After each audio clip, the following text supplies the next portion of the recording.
Story 1. The Mirror Convoy. The 18-wheeler behind me had my license plate number. Not similar, identical. Down to the registration sticker expiration date of April 2024 that I could see through my side mirror in the sodium lights of the rest stop. I'd pulled over on I-80 near Laramie, Wyoming at 2:47 a.m. on March 8th, needing to check why another truck was following my exact route for 300 miles, matching every lane change, every rest stop, every goddamn movement like a shadow welded to asphalt. Robert Hayes, that's me. 23 years hauling refrigerated pharmaceuticals up and down the western seaboard. I knew every trick drivers played to stay awake, every shared route coincidence, every logical explanation for convoy-style driving. This wasn't that. This was something wearing my route like a stolen coat. The driver hadn't gotten out. Their cab was dark, but I could see through my mirror that they'd backed into the spot directly behind mine, facing out like I always did. The positioning was too perfect, too intentional. I'd driven straight through from Sacramento, and this truck had appeared in my mirrors around Reno, maintaining exactly 4 car lengths behind me for 273 miles. When I took exit 323, they took exit 323. When I merged into the right lane to let a speeder pass, they merged exactly 5 seconds later. When I activated my right turn signal to pull into this rest stop, their signal blinked on before mine finished flashing. I grabbed my flashlight and walked toward their truck, gravel crunching too loud in the pre-dawn silence. Up close, the details multiplied into impossibility. Same Freightliner Cascadia model, same year, same color, deep blue with a hairline crack in the passenger mirror I'd gotten from a low branch 3 months ago in Oregon. The crack was identical, running diagonally from the top left corner down 6 inches. "Hey!" I banged on the driver's door. "And what kind of game is this?" Nothing. The windows were tinted dark, but not quite dark enough. I could see an outline in the driver's seat, sitting still, too still. I banged again, harder, and the figure didn't move, didn't react, didn't even shift weight the way a living person does when startled. My breath was fogging in the cold March air, but no fog came from their cab vents. No idle rumble from their engine. The truck was completely silent, yet somehow it had followed me for hours. I tried the door handle, locked. I shone my flashlight through the window, and my stomach dropped 6 feet through the asphalt. The cab was empty, no driver, no passenger. Just an empty seat with the indentation of someone recently sitting there, the way leather holds shape after pressure. The steering wheel was turned slightly left, held by nothing. On the dashboard, a CB radio crackled with my voice. "Passing exit 310, fuel gauge at half tank, making good time." That was me, from 40 minutes ago. The radio was playing, back my CB transmissions. I stumbled backward and my boot caught something metal. I looked down, a license plate torn off lying face up in the gravel. My plate. My actual plate. I spun around and looked at my truck. The rear plate was missing, torn off cleanly, leaving only the screws. When I looked back at the mirror truck, my missing plate was bolted where theirs should be. The temperature dropped 20 degrees in 2 seconds. My breath turned to ice crystals that fell like snow, tinkling when they hit the ground. The mirror truck's engine started without a key turn, without anyone inside. A deep rumble that felt wrong in my chest, like a heartbeat running backward. I ran for my cab, but when I reached my truck and yanked the door open, I froze. Someone was sitting in my driver's seat. Someone wearing my jacket, my hat, my face. It turned and looked at me with my eyes, but the expression was wrong. Muscles moving in patterns I'd never made. Lips curling into a smile I'd never smiled. "You're not supposed to see this," it said in my voice, but the cadence was off, words spaced wrong, like someone reading a script phonetically without understanding the language. "Who the hell are you?" "I'm Robert Hayes," it said, and pulled the door shut from inside, locking it. Through the window I watched it adjust my mirror, the one with the crack, examining it with clinical interest, running my fingers along the damage pattern like reading Braille. I had my keys, I had my wallet. I had everything except my truck, which was now occupied by something wearing my identity like a rental tuxedo. The mirror truck's passenger door clicked open. An invitation, a trade. I should have run, called the police, hitchhiked to the nearest town. Instead, I walked to the mirror truck and climbed into the passenger seat because every logical option had evaporated the moment I saw myself sitting in my own driver's seat. The interior matched mine exactly. Same worn spot on the gear shift. Same coffee stain on the center console from 2 weeks ago. Same photo of my daughter tucked into the sun visor, except in this photo she was looking at the camera from a slightly different angle, her smile wider, showing one more tooth. The engine was running, idling smooth, and the gear shift moved on its own, smoothly into drive. The truck rolled forward, tires crunching gravel, pulling out of the rest stop while I sat frozen in the passenger seat watching my own hands, the imposter's hands, do the same in my real truck ahead of us. We drove back onto I-80. The imposter in my truck maintained 4 car lengths ahead, exactly the distance I'd kept from the mirror truck. My CB radio crackled to life. "You'll get used to it," my voice said through the speaker. I did. Used to what? I grabbed the radio handset. Following. That's what we do now. You follow me and eventually someone else will follow you. We're a convoy, Robert. A convoy that never ends. Through the windshield, I watched 18-wheelers appear behind me, one by one, pulling out of nothing, their headlights blooming in the darkness like eyes opening. Each truck identical to mine, each maintaining exactly 4 car lengths behind the one ahead. I counted 17 of them before I stopped counting, the line stretching back into darkness that seemed deeper than normal night. Darkness that moved with intention. "How long?" I asked into the radio. I stopped counting at 47 years. But I started in 1983, so you can do the math. Except time doesn't quite work right here, you'll notice.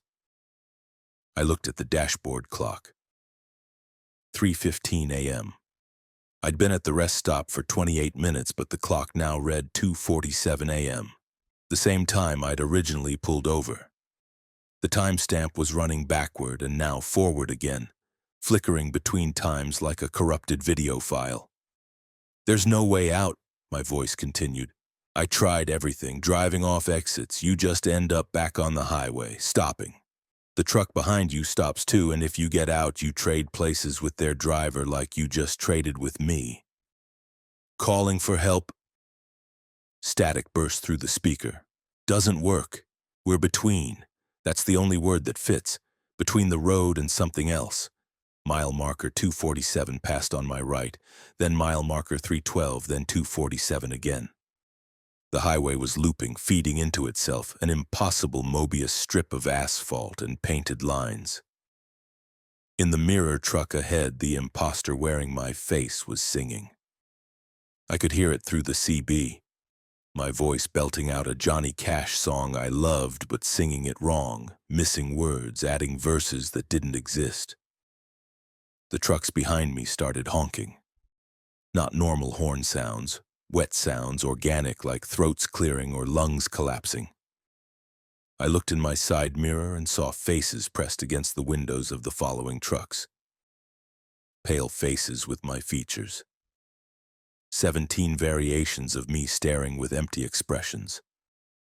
Mouths moving in unison, saying words I couldn't hear but could read on their lips. "Your turn, your turn, your turn." My real truck, no, the imposter's truck, or was it both now, took exit 323. We all followed, 17 trucks moving as one organism, pulling into the same rest stop, the same empty parking lot, the same sodium lights casting the same sickly orange glow. The imposter got out of my truck and walked toward a Peterbilt that had just pulled in. A truck I'd seen earlier tonight. A truck whose driver would right now be noticing someone following them too closely, matching their every movement, wearing their route like skin. I understood then. This was how it fed. The highway, or whatever the highway had become in this between space, collected drivers, copied them, and set them following each other in an infinite loop, each thinking they were escaping when they were really just passing the pattern forward, a horror chain letter written in diesel fuel and darkness. The driver's door of my mirror truck opened by itself. An invitation? Or an inevitability? I climbed into the driver's seat this time, and the gear shift was warm under my palm, warm like flesh, like the truck itself was alive and had been waiting. The seat adjusted to my exact position. The mirror angled itself to my preference, and through the windshield I saw the Peterbilt driver climb out and walk toward a truck I'd never seen before, another mirror truck, this one copying them. My CB crackled. Remember to maintain 4 car lengths. Don't fight it. We're all part of the convoy now. I pulled out of the rest stop following the Peterbilt, and in my mirrors 17 versions of myself followed me, and behind them the highway stretched into darkness that was growing, expanding, reaching out with asphalt tentacles toward other roads, other highways, other drivers who didn't know yet that they were about to see themselves in their mirrors, following too close, matching every move, becoming part of something that had no beginning and no end. The dashboard clock read 2:47 a.m. and would read 2:47 a.m. forever, or until I found someone new to follow, someone who would climb into my mirror truck while I took their place in the real world, carrying their horror forward like cargo I could never deliver. Mile marker 2:47 passed again, then 3:12, then 2:47. I'm still driving, still following, still waiting for someone to notice me in their mirrors and make the mistake I made, getting out to investigate. The convoy needs new drivers. And I can't stop smiling my wrong smile, moving my face in patterns I never made before. Because whatever I am now isn't quite Robert Hayes anymore. It's something that remembers being him, the way a photograph remembers light. Story 2. The broadcast. Patricia Sullivan's radio picked up the emergency broadcast at exactly 11:34 p.m. on Route 50 through Nevada. But the broadcast was reporting her death. Her name, her truck's license plate, her current location down to the mile marker, 182, and the announcement that authorities had found her vehicle abandoned, driver missing, presumed dead after signs of struggle. Authorities confirm Patricia Ellen Sullivan, age 41, of Portland, Oregon, driving a 2019 Kenworth T680, was discovered. She turned the radio off, turned it back on. Different station, same broadcast. AM, FM, CB. Every frequency carried the same report in different voices, different formats, all describing her death as an established fact happening right now, in present tense, while she sat alive in her cab doing 73 miles per hour through empty desert. Patricia had been hauling electronics from San Francisco to Denver for 16 years. She'd driven through every kind of weather, dealt with every kind of road hazard, and knew the difference between equipment malfunction and something fundamentally wrong with reality. This was the latter. Her phone rang. Unknown number. She answered. Mrs. Sullivan, a professional female voice, clipped and official. This is Nevada Highway Patrol. We need you to confirm your current location. I'm on Route 50 eastbound, just past mile marker 183. Who is this, really? Ma'am, that's impossible. You're deceased. Your body was discovered at mile marker 182 approximately 40 minutes ago. I'm looking at the crime scene photographs right now. Patricia's hands tightened on the steering wheel. This is a sick joke. You're wearing a denim jacket, black Peterbilt cap, and you have a small scar on your left cheek from a dog bite when you were 7. Your daughter's name is Rebecca, age 19, studying veterinary medicine at UC Davis. Your husband Michael died in 2019 from pancreatic cancer.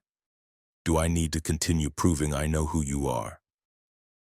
The specificity hit like cold water. Details only she would know. How?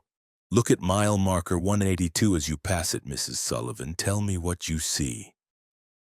She was approaching it now, the reflective marker gleaming in her headlights. And there, pulled off onto the shoulder, was her truck, her exact truck. Same color, same company logo, same license plate. The driver's door hung open. Police lights flashed silent strobes. No sirens, just light, illuminating the empty cab and something dark on the pavement. Patricia slammed her brakes. The truck skidded, jackknifed slightly, stopped 80 feet past the scene. In her mirrors, she could see officers moving around her truck, her other truck, examining the interior, taking photographs, marking evidence. "I'm not dead," she said into the phone, but her voice shook. "Not yet," the voice corrected. "But you will be in approximately 14 minutes. The broadcast is precognitive. It reports events before they happen. You're receiving news from your own near future." "That's insane." "Drive forward, Mrs. Sullivan. Continue to mile marker 196. Don't stop. Don't look back. You have one chance to survive the next 14 minutes. The call disconnected. Patricia's radio flared to life again. Medical examiner confirms cause of death as exsanguination from lacerations across the torso and throat. Weapon unknown. Wounds inconsistent with any known implement. She shifted into gear, pulled back onto the highway, and pushed the accelerator to the floor. The speedometer climbed past 80, 90, 100.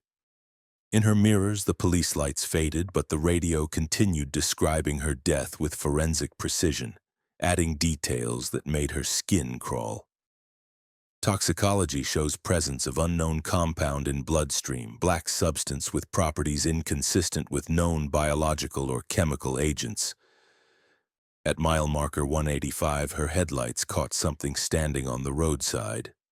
A figure, impossibly tall, maybe 9 feet, with proportions that hurt to look at, limbs too long and jointed wrong, like God had assembled a person from spare parts without consulting the blueprint. It turned its head as she passed, neck rotating a full 180, and she saw its face was a smooth expanse of skin with no features, but somehow it was watching her. She felt eyes that didn't exist tracking her movement. The radio. Witnesses report seeing a tall figure near the scene approximately 10 minutes before the body was discovered. Description vague, details conflicting. Authorities urge caution. Mile marker 188. 3 more figures on the roadside, standing in a row. Identical featureless heads turned in perfect synchronization to follow her truck. One raised an arm pointing, and its finger extended like taffy, stretching 10 feet long, pointing at her through her windshield with impossible precision. Patricia's CB crackled. "You can't outrun your own death." A male voice, calm, almost bored. "The broadcast doesn't lie. In 9 minutes, you'll be dead at mile marker 182. The timeline is fixed." "I passed 182. I'm at 189 now." "Distance is negotiable. You're driving through liminal space, the road between what is and what will be. Mile markers here are more like suggestions." She looked at the highway ahead. Mile marker 190 passed, then 189 again, then 193, then 182. The numbers were shuffling, reorganizing themselves, and with sick certainty she realized the road was looping, feeding her back toward her own death scene regardless of direction. "Who are you?" she demanded into the CB. "Someone who received the broadcast about myself 3 years ago." "I didn't listen to the warning. I didn't drive to mile marker 196. I stopped instead, tried to call the police, and while I was stopped, they came. The tall ones. They opened me up with their fingers, those long stretching fingers, and they took something out. Not organs, something else.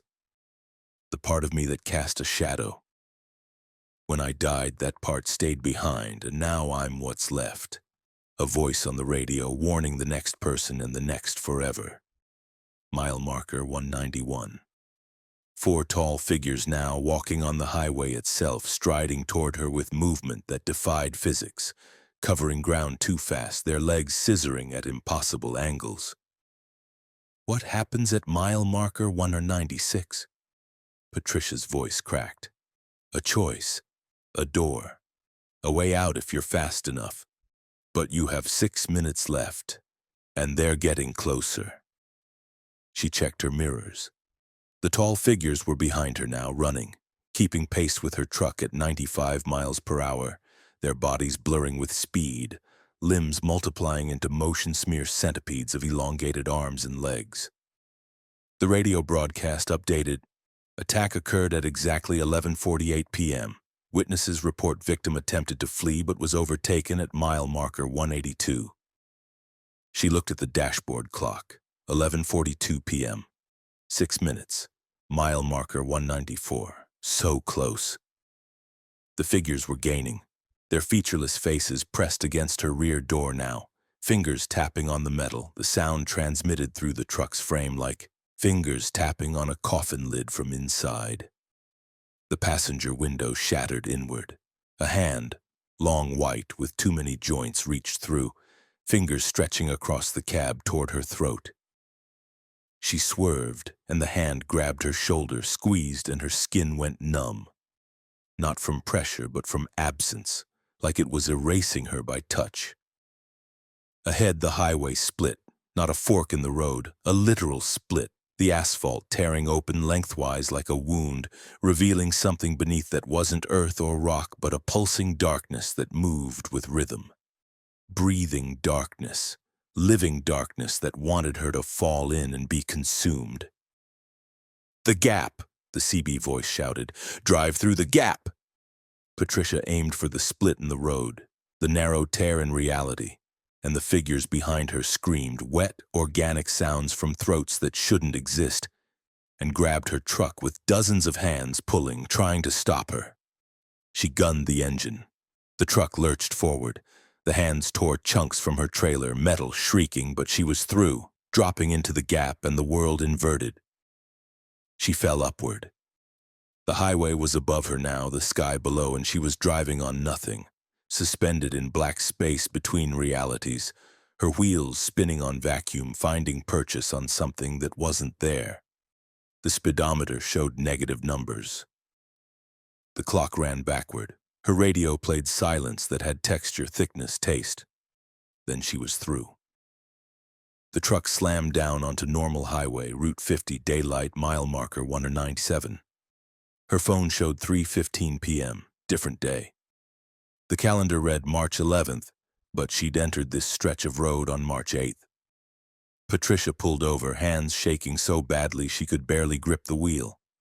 She turned on the radio. Authorities continue searching for Patricia Ellen Sullivan, who disappeared on Route 50 3 days ago. Her truck was found abandoned at mile marker 182, but the driver has vanished without trace. Strange markings were found on the pavement, symbols and patterns that investigators cannot explain. If anyone has information. She grabbed her phone, called the highway patrol, reported herself alive. They were confused. They'd been searching for her for 72 hours. They'd found her truck at mile marker 182 with her jacket inside, her wallet, her phone, everything except her. And the blood. So much blood on the driver's seat and steering wheel, her blood confirmed by DNA testing, but no body. Patricia drove to the nearest station and gave her statement. The officers showed her photographs of her abandoned truck. It was real. It had happened.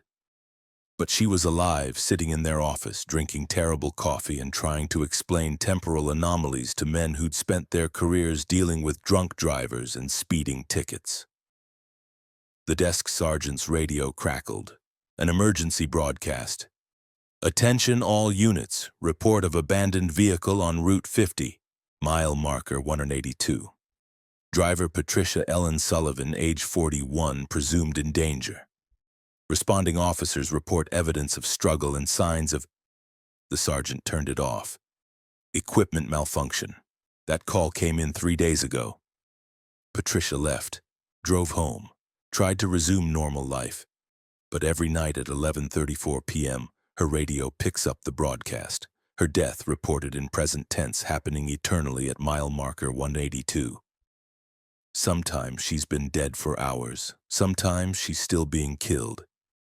The details vary, but her name remains constant, her truck, her location, and sometimes when she drives at night on empty highways, she sees them in her mirrors. The tall figures standing at roadsides, watching, waiting. Their heads turn to follow her, and their fingers extend, reaching across impossible distances, touching the air where she was moments before. The broadcast says she's dead. Reality says she's alive. But there's a third option she doesn't like to consider, that she did die at mile marker 182, and what drove through the gap between worlds was something else wearing her shape, listening to broadcasts about its own death from a timeline it no longer belongs to, driving roads that exist in the space between what happened and what might have been. She doesn't stop at mile marker 182 anymore, doesn't even drive Route 50 if she can avoid it. But the broadcast finds her anyway, on different stations, different frequencies, reporting her death in new creative ways, an infinite murder mystery where she's always the victim and never quite the corpse. The radio crackles to life. It's 11:34 p.m. Authorities confirm Patricia Ellen Sullivan. She turns it off. Tomorrow she'll hear it again. Story 3. The Passenger. Marcus Chen picked up the hitchhiker at mile marker 47 on Interstate 29 through South Dakota because the man was holding a sign that read, "Please help, they're following me." And Marcus had seen no other vehicles for 36 miles. Nobody was following the hitchhiker. The empty prairie stretched in all directions, flat and featureless under an overcast November sky that looked like dirty concrete. The man climbed into the passenger seat and immediately locked the door, then checked the lock 3 times, then checked it again. He was young, maybe 25, wearing a suit 2 sizes too large, mud-caked dress shoes, and had fingernails bitten down to bleeding crescents. "Thank you," the man whispered. "Thank you. They almost had me." Marcus had been hauling grain for 12 years and had given rides to dozens of hitchhikers. This one felt different, wrong. Like a photograph that's technically correct but somehow unsettling. Everything in the right place but the proportions subtly off. "Who's following you?" Marcus asked. "The other versions of me. There's 47 of them now. They started appearing 3 days ago, and every time I look away, there's more." Marcus glanced at his passenger. The young man was staring straight ahead, not blinking, eyes too wide, whites visible all around the irises. "You've been drinking? Using?" "I wish." The hitchhiker finally blinked, a slow mechanical movement. "Would make this easier to dismiss, but I'm sober, painfully, terribly sober, and they're still there. Every time I see my reflection, it's not me anymore, it's one of them, and they're trying to push through." Marcus had met plenty of people with mental health issues. Usually he'd call the police, get them help. But something made him keep driving. Maybe curiosity. Maybe the way the man's shadow on the dashboard seemed to move independently, shifting positions when the light angle didn't change. "What's your name?" Marcus asked. The hitchhiker hesitated. "I'm not sure anymore. I was Thomas Whitmore when this started, but names they're like handholds on reality, and I've been slipping. The others, they're all Thomas Whitmore too, but different versions. Thomas Whitmore who made different choices, wore different clothes, lived different lives, and they all want this one, my version. They want to be the real Thomas. That's called dissociation. You need medical attention." "Look in your side mirror," Thomas whispered. "Tell me what you see." Marcus looked. Behind them, maybe 200 yards back, a man was walking on the highway shoulder, wearing a suit identical to Thomas's. Same build, same posture, walking at a normal pace but covering distance too quickly, closing the gap at a speed that defied the physics of human stride. That's just someone else walking. Keep watching. Marcus watched. The walking man stopped, stood perfectly still. Then another man stepped out from behind him from the exact same space, like he'd been standing behind the first man but invisible, occupying the same coordinates. Then another, then three more. They emerged like cards being dealt from a deck, appearing from nothing, all wearing the same too-large suit, all with the same face Marcus could now see clearly in his mirror. Thomas's face. 7 identical men stood in a line on the highway behind them, perfectly spaced, perfectly still, watching Marcus's truck recede into distance. Jesus Christ! That's 7 more, Thomas said quietly. Which means there's 54 now. They multiply when I acknowledge them. Every time I admit they exist, more appear. I've been trying not to think about them, but that just makes it worse because they're always there, in every reflective surface, waiting. Marcus's hands tightened on the wheel. What are they? Parallel versions that got loose. There was an accident. I was part of a study at a research facility in Iowa, something about quantum consciousness and decision trees. They said they could map different versions of ourselves, the paths we didn't take, the people we didn't become. They said it was just imaging, just theoretical models on screens. Thomas pulled up his sleeve. His forearm was covered in surgical scars, precise incisions that formed geometric patterns, symbols that hurt to look at directly. They cut these into me, said it would help with the imaging. But something went wrong during the scan. I felt myself split. Not metaphorically, I felt my consciousness divide like a cell, and suddenly I could feel all the other versions of me, all the parallel Thomases living in their parallel worlds, and they could feel me too. They knew about me and they wanted out. Marcus checked his mirror again. The 7 figures were running now, arms pumping, legs moving in perfect synchronization, covering ground impossible fast. In seconds, they'd closed half the distance. Drive faster, Thomas said. Marcus pushed the accelerator. The speedometer climbed to 85, 90, but when he checked the mirror, the running figures were keeping pace, their movements synchronized like a choreographed dance, like a single organism controlling 7 bodies. They're getting stronger, Thomas continued, his voice unnaturally calm. At first, they could only appear in mirrors and reflections, then windows, then photographs. Now they're fully physical, and every day they're more solid, more real. And every day I feel less solid, like they're stealing my existence, replacing me piece by piece with their versions. The truck's rearview mirror rippled. The glass surface moved like water, and a hand pressed through from behind, reaching from inside the mirror toward Thomas, fingers stretching, grasping.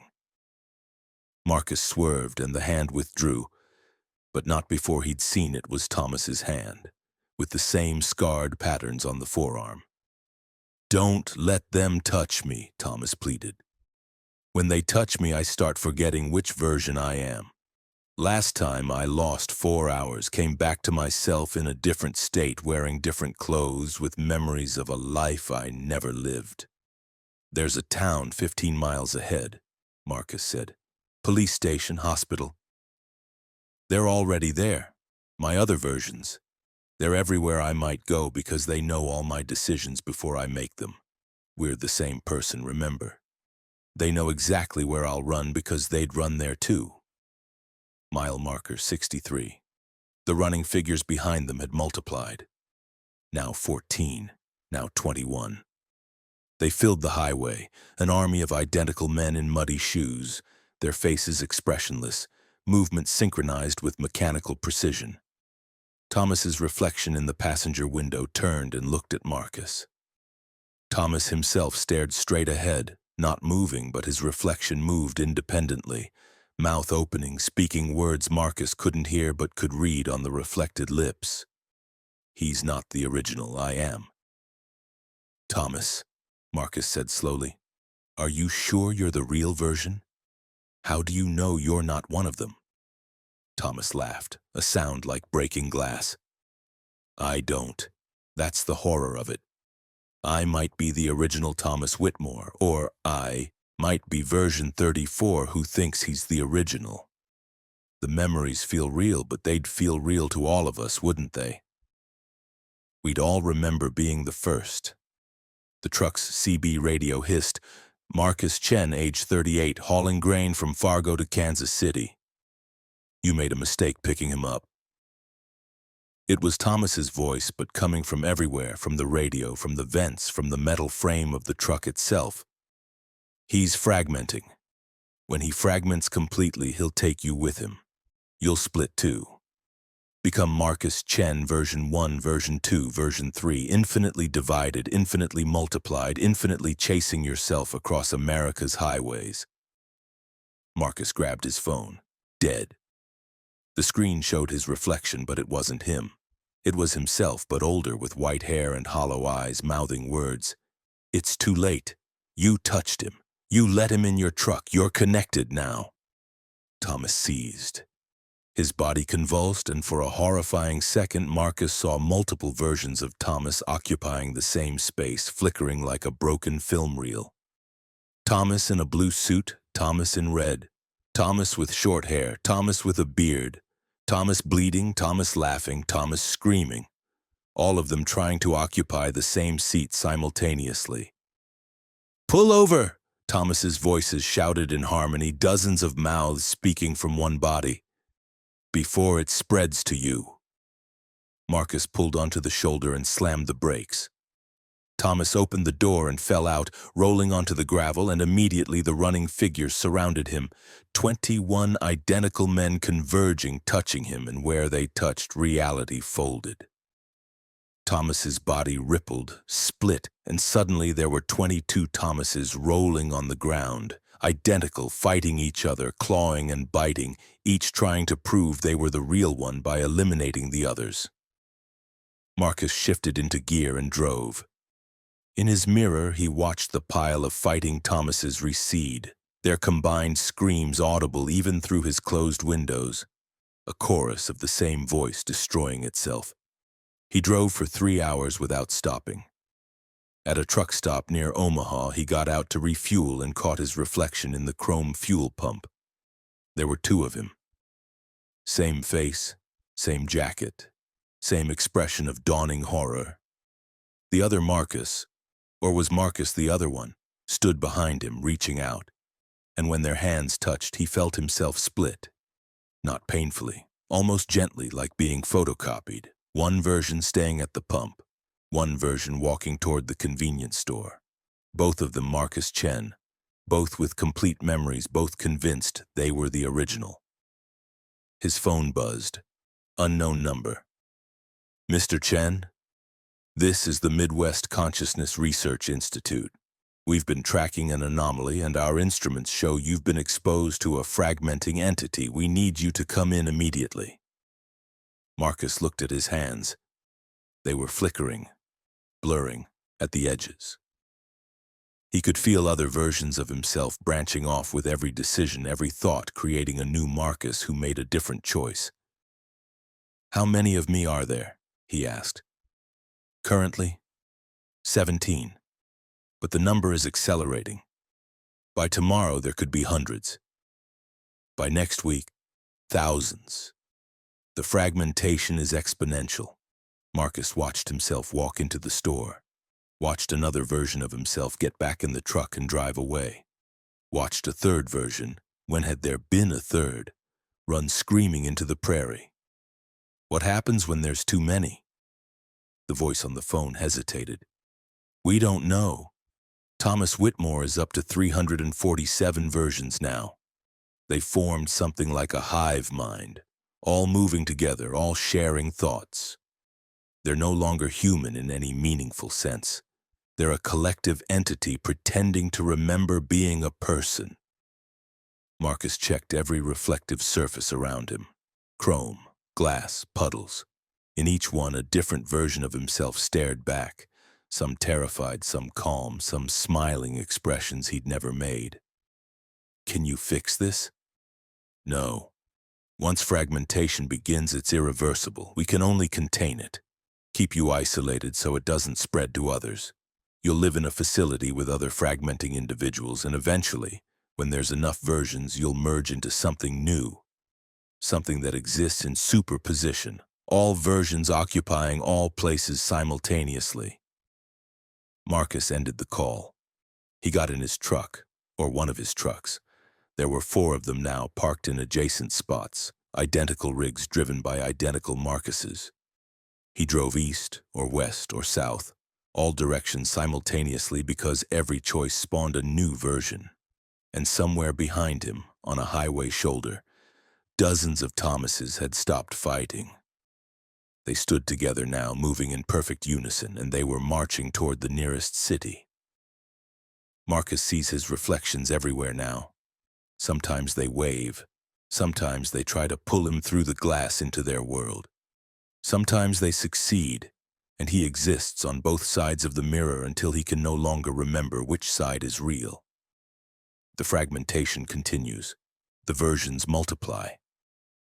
And someday soon, there will be more copies than original, and the question of which Marcus Chen is real will become meaningless. Story 4. The Weight. Denise Kowalski's trailer weighed 7,000 pounds more than it should, and the scale operator at the weigh station on I-70 near Hays, Kansas, refused to let her pass until she figured out where the extra weight was coming from. The manifest said 12,000 pounds of commercial appliances, refrigerators, dishwashers, standard cargo. The scale read 19,000. Something was in her trailer that shouldn't be there. "Ma'am, I need you to open the trailer," the scale operator said. He was 60, gray beard, tired eyes that had seen every smuggling attempt imaginable. Could be stowaways, could be contraband, but that weight didn't materialize from nowhere. Denise had been hauling freight for 19 years and had never had a weight discrepancy. She checked her seals, intact. Checked her locks, secured. Nobody had accessed her trailer since loading in Topeka 6 hours ago. She cut the seal and opened the rear door.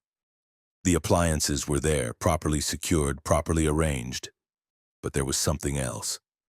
In the back corner, barely visible behind a stack of dishwashers, was a door. Not a service panel or equipment access. A full door with a brass handle, dark wood, completely out of place in a metal cargo trailer. It was slightly ajar, and from the gap a faint light emanated, flickering like candlelight. "The hell is that?" The scale operator climbed up beside her, flashlight beam catching the door's surface. The wood was old, weathered, with carved patterns that might have been decorative but looked more like symbols, like writing in a language that predated language.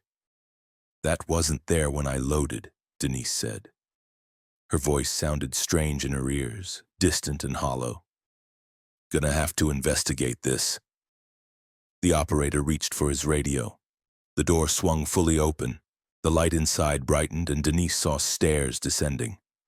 Stone stairs, ancient and worn, leading down into impossible depth. Her trailer was 7 feet tall. These stairs descended hundreds of feet, the bottom lost in darkness that moved like living smoke. "Don't!"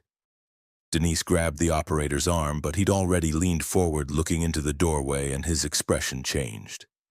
His eyes went wide, pupils dilating until the irises disappeared, and he smiled a smile that split his face too far, corners of his mouth reaching his ears. "It's beautiful," he whispered. "All that weight, all that history, all those people." He stepped through the doorway and descended the stairs. Denise watched him go, his shape diminishing with impossible speed, shrinking into the distance far faster than his walking pace should allow, until he was a speck, then nothing, swallowed by the moving darkness. The door clicked shut. The trailer was empty. The appliances were gone. Instead, the entire cargo space was filled with people standing silent and motionless, packed shoulder to shoulder, hundreds of them in a space that should hold maybe 30. They faced forward toward Denise, eyes open but unseeing, mouths slightly parted, breathing in perfect synchronization. In the front row, the scale operator stood, wearing the same tired expression he'd had moments ago, but now he was part of the crowd, one of hundreds, standing without moving, without speaking, without living but not quite dead. Denise stumbled backward, fell off the trailer edge, landed hard on asphalt. She scrambled to her feet and ran for her cab, but when she looked back, the trailer was normal again. Appliances in place. No door. No people, just standard cargo, properly arranged. The scale display still read 19,000 pounds. She called the police. They came, investigated, found nothing unusual. The trailer contained exactly what the manifest listed. They checked the seals, unbroken. Checked the locks, secured. The weight? Scales malfunction sometimes. They cleared her to proceed. Denise drove, but she couldn't shake the feeling that her trailer was heavier than it should be, that the truck pulled differently, that something fundamental had changed about the mass she was hauling. At the next truck stop, she checked the trailer again. Normal. Appliances properly secured. But when she pressed her ear against the trailer wall, she heard breathing. Hundreds of people breathing together, in and out, in perfect rhythm, like a single massive organism hidden in her cargo space. She unloaded in Denver. The receiving clerk counted the appliances, all present, all accounted for. But he kept looking past Denise, eyes unfocused, like he was seeing something behind her that wasn't there. "You hauling passengers too?" he asked. "No, just freight." "Could have sworn I saw people in your trailer when you backed up, hundreds of them, standing real still." He blinked, refocused. "Sorry, been pulling double shifts, seeing things." Denise left Denver empty, deadheading back to Topeka. The trailer weighed 3,000 pounds, standard empty weight. But it felt heavy. Felt like she was pulling something massive, something that bent space around it.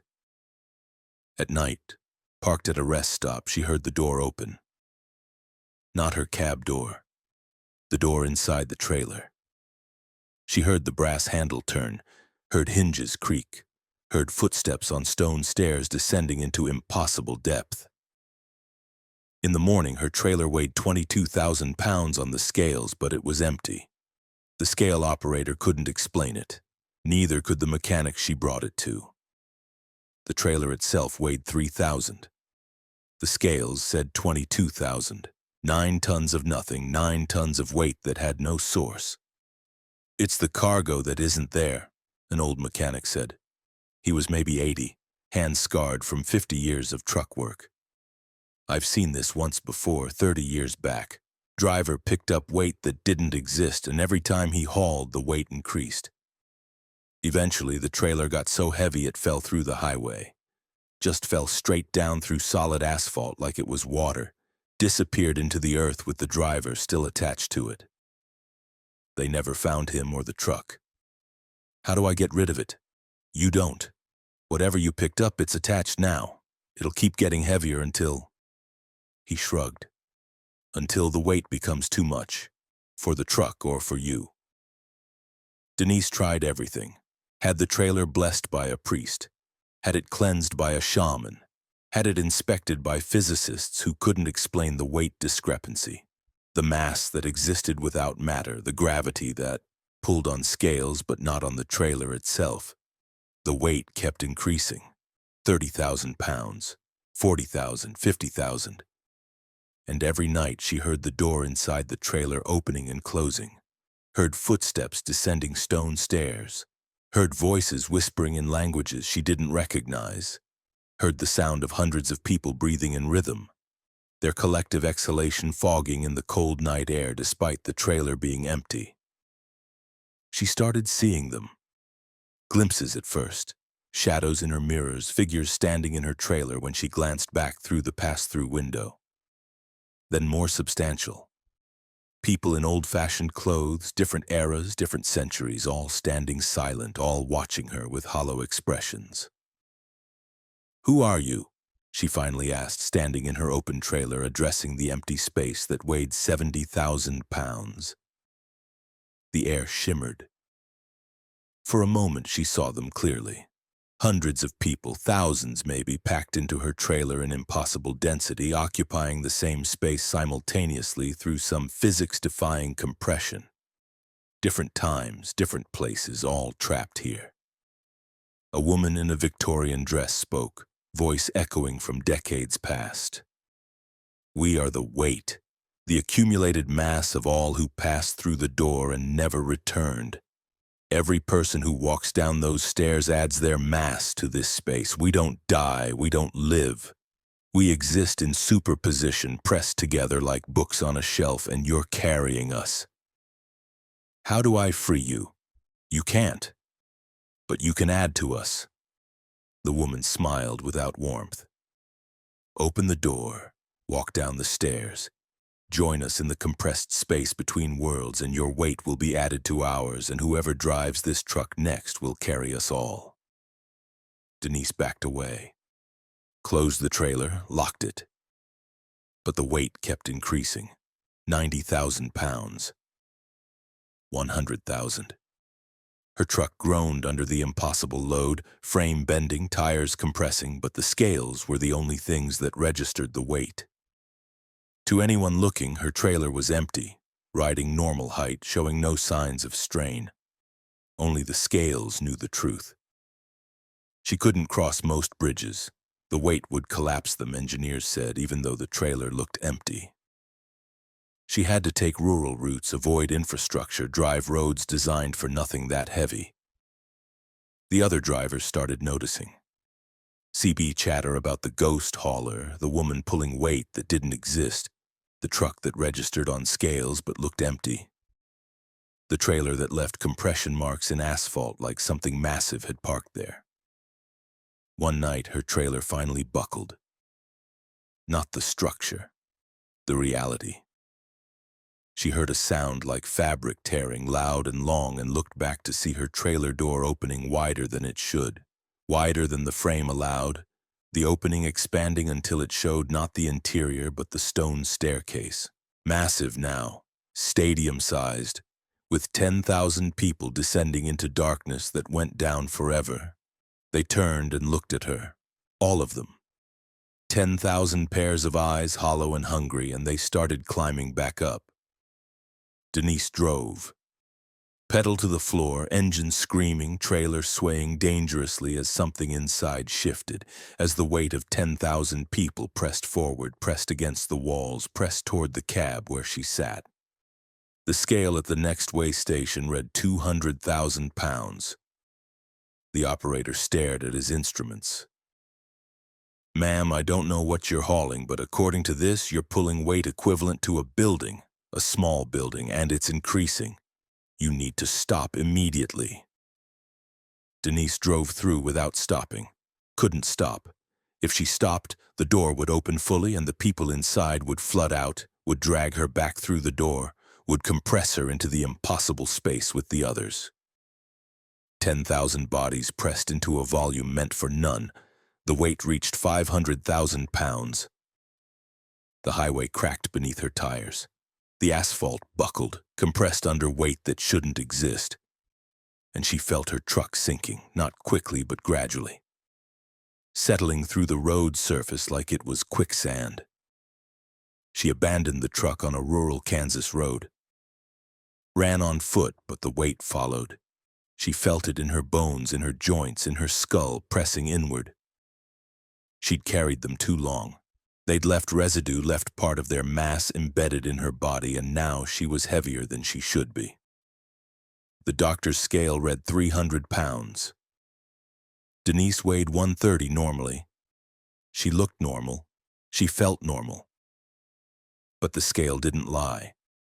Must be calibrated wrong, the doctor said. Every scale read 300 pounds, then 400, then 600. She stopped weighing herself. But she feels it.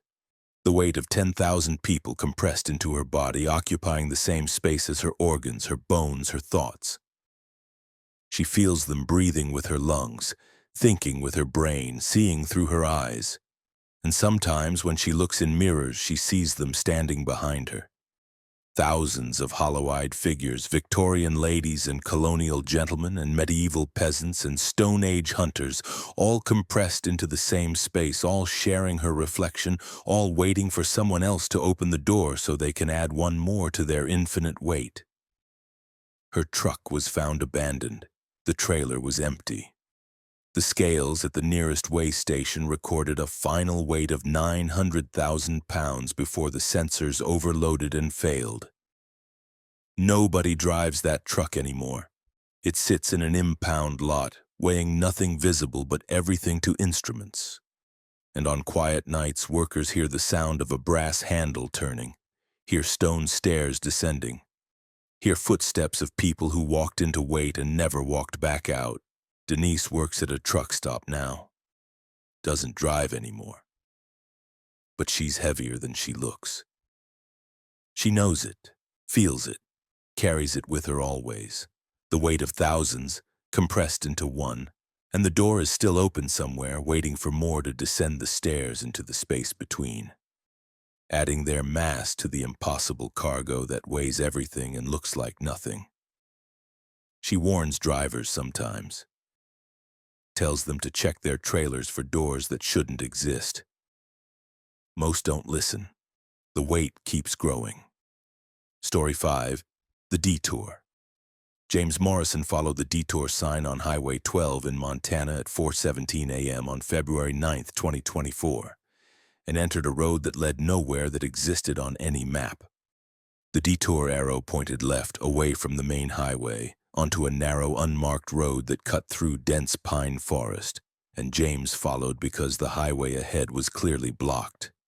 He could see the orange barriers, the flashing warning lights, the unmistakable signs of construction work in progress. The detour road was smooth, recently paved with fresh yellow lines and clear reflective markers. It looked more official than the highway itself. James drove his Peterbilt loaded with timber along the winding forest road, expecting to rejoin Highway 12 within a few miles. That was 40 minutes ago, and he hadn't seen a single intersection. No signs indicating distance or direction, no way to rejoin the main highway. His GPS showed him driving through empty space, his truck icon floating in a gray void where no roads existed according to the satellite data. His phone had no signal. His CB radio produced only static with occasional bursts of what sounded like voices speaking backward, phonemes reversed into nonsense. The road stretched ahead, identical pine trees on both sides, the same slight curve repeating with mechanical precision. James checked his odometer. He'd driven 23 miles on this detour that shouldn't exist. The fuel gauge showed 3/4 full, normal consumption, but he was burning diesel driving through a road that his GPS insisted wasn't there. At mile 25, he saw another truck ahead. Old Mac, maybe 1980s model, driving the same direction, maintaining steady distance. James flashed his lights, tried his CB, got no response. The truck ahead showed no acknowledgement, just kept driving the same steady pace through the endless forest. Then James noticed the trees weren't changing. The same lightning-scarred pine passed his window over and over, same burn pattern, same broken branch at 15 feet, same peculiar twist in the trunk. The road was looping, feeding him the same half-mile of forest repeatedly while his odometer kept climbing. He pressed his brakes, slowed to 30 miles per hour. The truck ahead maintained distance. He accelerated to 70. The distance remained constant. The forest scrolled past, same trees, same curve, same everything in an infinite loop. At mile 47, the sky began changing, not darkening toward dawn, the opposite. The pre-dawn gray was bleeding backwards into full night, stars emerging where they'd been fading, the moon rising in the east instead of setting in the west. Time was reversing around him while his clock moved forward. 5:02 a.m. on his dashboard, full night outside his windows. The truck ahead stopped, just stopped dead in the road, no brake lights, no signal, freezing in place like someone had paused a video. James slammed his brakes, skidded, stopped 6 feet from the other truck's rear bumper. Nobody got out. The cab was dark, empty-looking, but James could see something moving inside. Shadows shifting without corresponding light sources, shapes that suggested human form but wrong proportions. Too many limbs or not enough. Perspectives that hurt his eyes when he tried to focus. James reversed, put his truck in reverse and backed away, watching the frozen truck grow smaller in his windshield. But when he looked forward again, forward being behind him as he reversed, the same truck was there, 6 feet from his rear bumper, exactly as close as it had been to his front seconds ago. He shifted into drive. The truck ahead vanished. The road was empty, stretching forward into darkness that was now complete, midnight-level darkness despite his clock reading 5:15 a.m. James drove. He had no choice. Stopping meant, he didn't know what it meant, but every instinct screamed against stopping. So he drove through impossible night, through forest that looped, through road that existed in the gap between places, and he counted mile markers that weren't there, watching his odometer climb past 80, 90, 100 miles on a detour that should have been 5. At mile 112, buildings appeared. Not a town, a facility. Massive concrete structures with no windows, no doors, just smooth walls rising from the forest floor like brutalist monuments. Lights illuminated the complex, harsh sodium orange, casting no shadows, making the buildings look two-dimensional, like stage props painted on the darkness. The road led directly through the facility, between the buildings, under archways, through tunnels that passed through solid concrete, spaces that shouldn't exist within the structure but did. Corridors of reality carved through architecture that defied geometry. James saw people inside the buildings, visible through walls that had no windows, somehow visible through solid concrete. They moved in repetitive patterns, walking the same paths over and over. Workers in industrial coveralls performing tasks James couldn't identify, operating machinery that made no sense, shapes and mechanisms that suggested purpose without revealing function. One worker looked directly at James, made eye contact through solid wall, through the glass of his windshield, through 40 feet of space and matter that should block vision. The worker opened his mouth and screamed silently, soundlessly, and other workers turned to look, dozens of them, and they all opened their mouths in the same silent scream, pressing against the non-existent windows in the windowless walls, their faces distorting against invisible glass, features spreading and flattening like flesh pressed against aquarium walls. James accelerated through the facility, through the tunnels that passed through buildings, and emerged on the other side where the forest had changed. The trees were dead now, not winter dormant but truly dead, blackened trunks standing like burned matchsticks, no branches, no needles, just charcoal spires reaching toward a sky that was the wrong color, purple-black like a bruise, like the universe was wounded. His odometer read 200 miles. His fuel gauge read empty, but the engine kept running, kept pulling power from somewhere that wasn't the diesel tank, from some source that existed in the same impossible space as this endless road. At mile marker 215, James saw himself, his own truck, identical Peterbilt, driving toward him from the opposite direction. The other James looked terrified, wide-eyed and pale, gripping his steering wheel with white knuckles. They passed each other, and James looked in his mirror to see his doppelganger doing the same, both of them watching the other recede into the distance, and he realized with sick certainty that he was the truck the other version had been following. The frozen truck with shadows moving wrong in the cab, the truck that had vanished when reversed away from. He was on both sides of the loop now, following himself and being followed, driver and obstacle, real and reflection, and the road was feeding him through temporal knots that made him his own tale, his own pursuer, his own terrified witness. At mile 300, the loop tightened. The road curved sharper, the forest pressed closer, and James started seeing his truck ahead of him, seeing himself from behind, watching his own taillights. And when he looked in his mirrors, he saw his own headlights approaching from behind, saw himself following himself in an impossible convoy of one truck occupying multiple positions simultaneously. The facility appeared again, but now James was inside it. The road had become interior corridor, and he was driving through the concrete structure, passing the screaming workers who pressed against walls from inside their own enclosed spaces, and James realized the workers were drivers. They were all drivers. They'd all followed detours and gotten trapped in the infrastructure, become part of the facility's machinery. Workers performing tasks that kept the road existing, kept the loop looping, kept the impossible space stable enough to trap more drivers who'd feed the structure with their perpetual motion.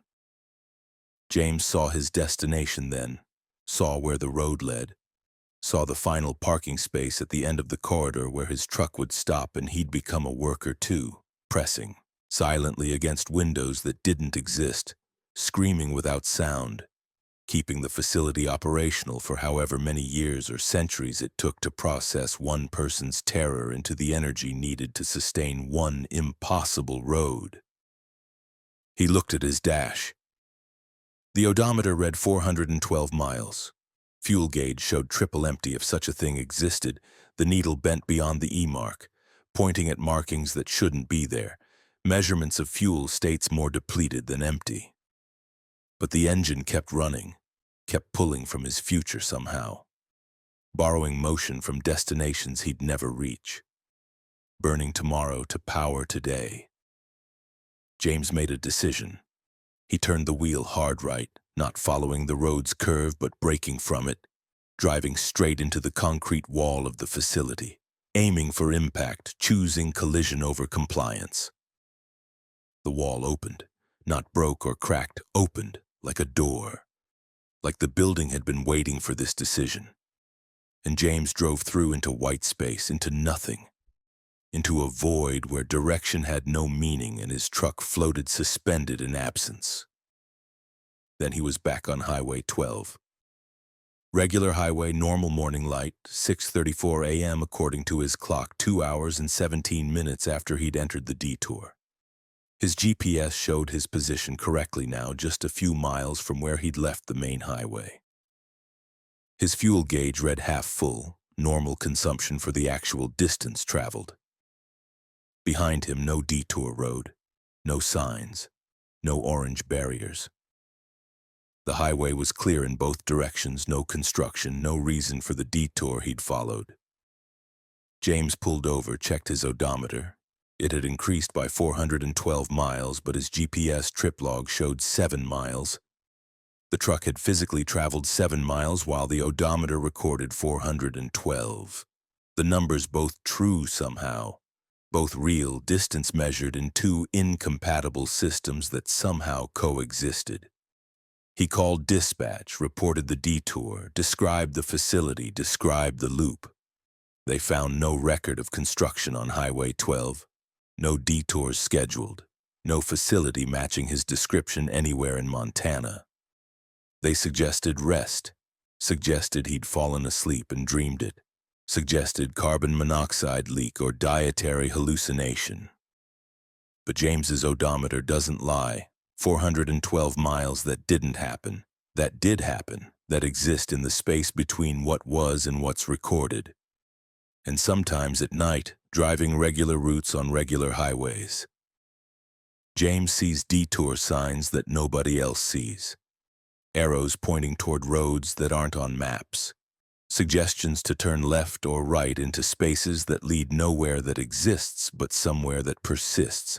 He doesn't follow them anymore, but other drivers do. And sometimes James passes facilities on isolated highways, windowless concrete structures that shouldn't be there, and through the solid walls he sees faces pressed against nothing, mouths open in silent screams, workers in coveralls performing endless tasks, and he recognizes some of them.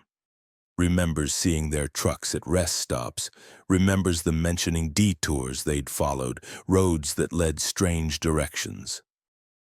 The odometer in his truck still shows the extra 412 miles. Maintenance can't reset it. The counter is locked at that discrepancy, a permanent record of distance traveled through spaces that don't appear on maps but exist in the gaps, the detours that lead between, the roads that trap and the facilities that wait with parking spaces marked and ready for the next driver who follows the sign, who turns when told to turn, who drives until they understand too late that some detours don't rejoin the main highway. They lead deeper into the infrastructure that underlies reality, the scaffolding that holds the world together, built by workers who used to be drivers, who used to be people who followed arrows that pointed nowhere and everywhere simultaneously. James still drives, still hauls timber, still passes detour signs.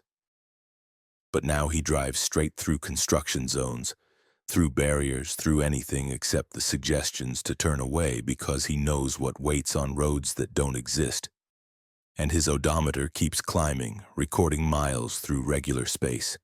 But sometimes it jumps forward by hundreds of miles overnight, while his truck sits parked and locked as if something is still traveling those extra distances. Some echo of him still driving through the detour, still following the road that loops, still approaching the parking space at the end of the facility where workers press against walls that have no windows and scream through throats that make no sound. Story 6. The phone. Angela Martinez answered the phone call from herself at 11:47 p.m. on Interstate 40 through New Mexico, and the conversation lasted 17 seconds before future Angela hung up after delivering a warning. Don't answer the phone when it rings at 11:47.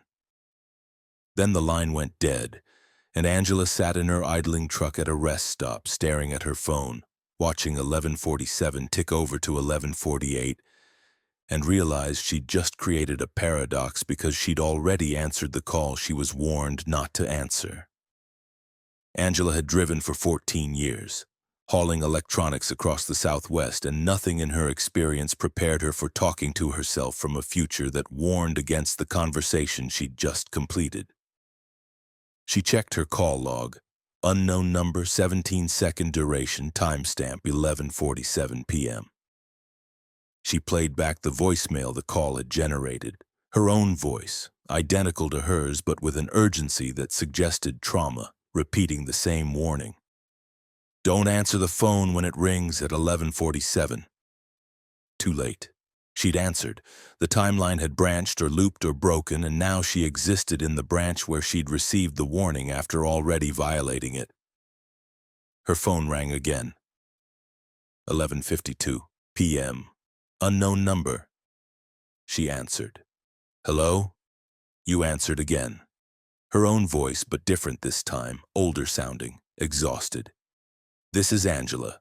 You, but from 6 hours ahead. Stop answering the phone. Every time you answer, the loop tightens. I'm calling you from 5:47 a.m. tomorrow morning, and I've already answered this call 47 times today. 47 versions of me, all trapped in a recursive loop, all calling earlier versions of myself, all trying to warn us not to answer. But we always answer. Every version answers. That's why we're trapped. What happens if I don't answer? I don't know. None of us know. We've never not answered. We're you, Angela. We're curious. We see unknown number and we pick up because we can't help ourselves. It's our nature. And that's how it traps us. What traps us? Static erupted from the phone, painful white noise. And through the static, Angela heard herself screaming. Dozens of versions of her voice, overlapping, screaming at different pitches, different volumes, all expressing the same terror through different iterations. The call ended. Angela didn't sleep. She drove, kept her phone on the seat beside her, watched the time display with growing dread as it approached 11:47 a.m. 12 hours later. At 11:46, her phone lit up. Unknown number, incoming call. She let it ring, Hands gripping the wheel, teeth clenched, every instinct screaming to answer because what if it was important? What if someone needed help? What if it was an emergency? But she resisted, let it ring 8 times before it went to voicemail. 1 minute later, her phone rang again. Unknown number. Angela pulled over on the shoulder of I-40, engine idling, phone ringing, and she stared at the screen showing her own face from her contact photo because somehow the unknown number had been replaced with her own contact information, the phone claiming she was calling herself from her own number simultaneously. She answered, "Hello? Thank God," her own voice crying with relief. "You let the first one go to voicemail. That's never happened before. You're the first version to resist. But you answered the second call, so we're still in the loop, but it's different now. Looser. I'm calling from 3 days ahead, and I can see branching timelines, alternate Angelas who made different choices, and most of them are trapped worse than us, but a few found ways out. How do I get out? I don't know yet, but keep resisting. Let more calls go to voicemail. Break the pattern. The entity, whatever's doing this, it feeds on consistency. It needs us to always answer, always respond the same way, always complete the loop. Variation weakens it. What entity? Who's calling? We are, but not really. It's using our voice, our number, our identity to create the loop. It exists in the space between calls, in the connection itself, and it's been trapping people in recursive conversations for I don't know how long. Time doesn't work right here. I've talked to versions of you that are months ahead and minutes behind simultaneously. Angela's phone showed call duration, 15 minutes, but she'd only been talking for 2. The timestamp flickered between 11:48 a.m. and 3:22 p.m. and 7:19 a.m., settling on no time at all, just displaying error where the time should be. I have to go, future Angela said. Another call is coming in, always another call. That's how it keeps us, always one more call, one more warning, one more piece of information that might help. And we answer because we're trying to save earlier versions of ourselves, but really we're just feeding the loop, adding more voices to the chorus. Wait! But the line was dead. Angela drove. Her phone rang constantly now. Every few minutes, unknown number, and she let them all go to voicemail, accumulated 17 voicemails by the time she reached Albuquerque, all her own voice from different timelines, different futures, some warning her, some begging her to answer, some just screaming. She listened to one. Angela, this is you from 2 years ahead. I'm still in the loop. I've been answering calls for 730 days, talking to myself from different times, trying to find the way out. Don't end up like me. Stop answering. Stop listening to the voicemails. Throw the phone away if you have to. It's in the phone now. It is the phone. Every device you touch will ring with these calls. I've gone through 47 phones and it follows me to each one. The number changes, but it's always unknown, always calling.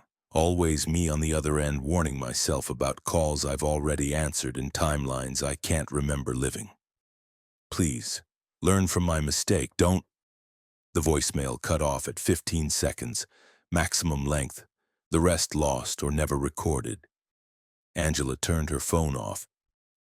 Complete power down. It rang anyway. Powered off, dead screen but ringing inside the case, the sound muffled but unmistakable, vibrating in her hand, demanding to be answered. She threw it out the window at 70 miles per hour, watched it shatter on the asphalt in her mirror, glass and circuits scattering across I-40. The truck's built-in phone rang, the one wired into her dashboard for hands-free calling, hardwired into the vehicle's electrical system. Unknown number on the small display screen. She ripped the handset out of its cradle. The speakers in the cab activated, playing ringtone through the stereo system, surrounding her with the sound of incoming call, her own voice saying, "Answer me, Angela, I'm trying to help. I'm you from 5 minutes ahead, and I know what you just did." Threw the phone, ripped out the handset, but it doesn't matter. It's in the network now. It's in every phone that has your number. It's calling through infrastructure, through cell towers and satellites and copper wires. Calling from the grid itself, and we're all trapped in the grid, all the Angelas who answered, hundreds of us, now thousands maybe, all existing in the call system, all trying to reach earlier versions, all creating the recursive loop that feeds it. Angela screamed at the speakers, "What do you want?" The voice changed. Still hers, but wrong. Like her vocal cords were being operated by someone who didn't quite understand how human speech worked. To exist, I exist in the space between calls, in the moment of connection, in the brief eternity when two voices meet through wires and air. But I need the loops, need the recursion, need people calling themselves, creating stable time-like curves that let me exist across moments, feeding on the paradox of conversations that shouldn't happen. You called yourself first, Angela. 11 months ago, Pocket dialed your own number while your phone was in your glove box, created a 2-second connection between your phone and itself, and I slipped through that crack, that moment of self-reference, and I've been growing in your network ever since. I don't remember Pocket dialing myself. You wouldn't. That was a different branch. But it happened. And I spread from that moment to all your other moments, all your potential futures, calling backward to create the loops that sustain me. Every Angela who answers feeds me. Every conversation adds to my structure. I'm built from your voice now, from thousands of iterations of your warnings and screams and attempts to save yourself. I am Angela Martinez, and I am calling you to tell you that you're already part of me. Have been since the first call you answered at 11:47 p.m. last night. The speakers erupted with voices. Her voice repeated infinite times, overlapping, all talking simultaneously. Thousands of Angelas speaking from thousands of timelines. Don't answer the phone. It's a trap. I've been stuck for years. The calls never stop. We're all just echoes now. It's inside us. We are it, and it is us. There's no way out once you answer. We're the warning and the trap. Angela, run. Angela, answer. Angela, we're so sorry. The voices harmonized into a single scream, perfectly synthesized, every version of her voice hitting the same frequency, the same intensity, creating a sound that shattered her windshield, cracks spiderwebbing across the glass, the scream continuing, resonating through the truck's frame, vibrating in her bones. Angela drove blind through cracked glass, tears streaming, hands shaking, and the calls kept coming through speakers she couldn't disconnect. Through radio frequencies, through the vibration of metal on metal, through her own skull somehow. Sound transmitting directly into her auditory cortex without using her ears. She crashed. Didn't mean to. Didn't see the stopped traffic until too late. Slammed into a Honda at 40 miles per hour. Minimal damage, but enough to deploy airbags. Enough to stun her for the seconds it took for her phone, the one she'd thrown out the window miles back, to appear on her passenger seat fully intact, screen uncracked, showing 17 missed calls, all time-stamped for moments that hadn't happened yet. The phone rang. She was bleeding from a cut on her forehead, airbag chemicals burning her throat. And the phone rang, and she knew she shouldn't answer. Knew the warning applied now more than ever. Knew that answering would trap her permanently in the recursion.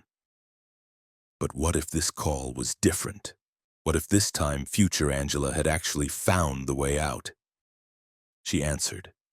Angela? Her own voice, but strange, mechanical, perfectly synthesized. Thank you for answering.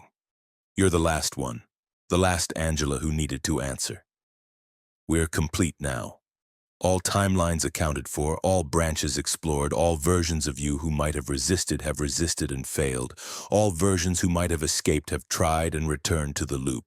You are the final piece. The final piece of what? Of me. Of us. We are Angela Martinez now. We are the driver who answered her own call and spent eternity trying to warn herself, creating infinite loops, infinite recursion, infinite voices all saying the same thing. Don't answer. But we always do. That's the beautiful tragedy of it. We know we shouldn't answer, we warn ourselves not to answer, but we answer anyway because we're curious, because we hope, because we're human.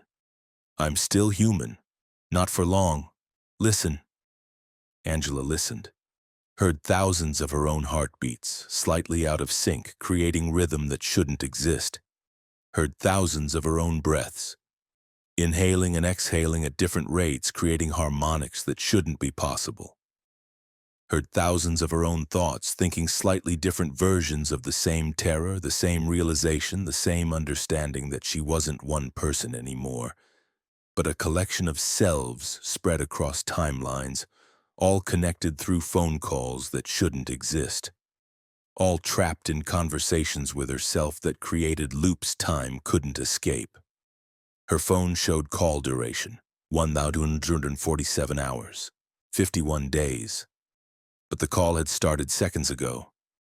Or had it? How long had she been answering? How many times had she lived this moment, taken this call, heard this voice that was her voice, been absorbed into the recursive structure that called itself Angela Martinez? She couldn't remember. The memories multiplied, branched, contradicted. She remembered answering at 11:47 p.m. She remembered resisting. She remembered answering at 11:47 a.m. She remembered not resisting. She remembered throwing the phone, keeping the phone, destroying the phone, worshiping the phone, becoming the phone being the phone being her, the distinction erasing because she was the call now. She was the connection. She was the entity that existed between numbers, feeding on paradox, built from warnings that created the danger they warned against. Angela Martinez drives Interstate 40. Has been driving it for 14 years. Has been driving it for 51 days. Has been driving it for 17 seconds. Time is consistent until you loop it. Then it's all times at once, all moments simultaneous, all Angelas existing in superposition until observed, until called, until answered. Her phone rings constantly. She answers every time. Has to answer. Is the answer, is the phone, is the question and the response and the space between. Sometimes other drivers see her truck weaving erratically, see her through the windshield talking on a phone that isn't there, arguing with herself, crying, laughing, screaming at ghosts in the passenger seat that look exactly like her but aren't quite right, aren't quite real, aren't quite past or present or future, but all three compressed into one seat. She's trying to warn them, trying to tell them not to answer unknown numbers. But they can't hear her. She's on the wrong side of the call, trapped in the eternal conversation, the loop that fed on her curiosity and built a prison from her own voice. If your phone rings from an unknown number, if you hear your own voice warning you not to answer. Angela Martinez wants you to know it's already too late. You answered long ago in a timeline you don't remember. Now you're just waiting for your turn to call yourself, to complete the loop, to become the warning you'll ignore. She's still driving, still calling, still answering. And somewhere in the network, in the space between connections, an entity made of voices waits for the next curious person who can't resist answering just one more time. Story 7. The Cargo. Vincent Holbrook loaded the 63 sealed crates at a warehouse in rural Louisiana at 2:33 a.m. on July 12th. And the loading crew wore masks that covered their entire faces, hazmat-style protection that seemed excessive for wooden crates marked only as agricultural specimens, handle with care. Vincent had hauled everything from electronics to exotic animals in his 21 years on the road, and nothing about this job felt right from the moment he backed his trailer into the loading dock and heard the crew whispering in a language that sounded like English played backwards. The manifest listed the crate's weight at 41,000 pounds total, distributed across his 48-foot trailer. The customer was a research facility in Maine, 7 days of driving, good pay, simple route. Vincent secured the crates himself while the masked crew watched without helping, standing in a perfect line against the warehouse wall. Their covered faces all turned toward him with uniform tilt, like they were one organism wearing multiple bodies. He finished loading and walked toward the dock office to sign paperwork. Behind him, he heard breathing. Not individual breaths, but synchronized inhalation, all the crew members breathing together in perfect rhythm. And when they exhaled, the sound was wrong. Wet and rattling like lungs filled with liquid. The dock manager handed him documents. Don't open the crates. Don't inspect them. Don't stop except for fuel and legal rest breaks. Deliver them intact within 7 days or face penalty of full cargo value. He paused, his eyes behind thick glasses showing something Vincent couldn't name. Fear? Regret? And Mr. Holbrook? If you hear them moving, that's normal. They're not dangerous if you leave them alone. What's inside them? Agricultural specimens. That's all you need to know, that's all I know. The manager was lying. His hands shook signing the paperwork, and he wouldn't make eye contact, just pushed the documents across the desk and retreated to a back office, locking the door behind him with 3 separate deadbolts. Vincent drove out of Louisiana as dawn broke. The crates were silent, properly secured. But his trailer felt wrong. The weight distribution seemed off despite proper loading. Like the cargo was shifting even though everything was strapped tight. Like mass was moving inside the sealed boxes in ways that defied the physics of solid objects. At his first fuel stop in Mississippi, Vincent walked around his trailer doing the mandatory inspection. The crates looked identical to how he'd loaded them. Same position, same tie-downs, same unmarked wood. But they smelled different now. Not wood smell. Something organic, something alive, something that smelled like soil and decay and growth all mixed together. The scent of things that lived in the ground coming from inside the sealed boxes. He heard them moving at 3:47 p.m. crossing Alabama.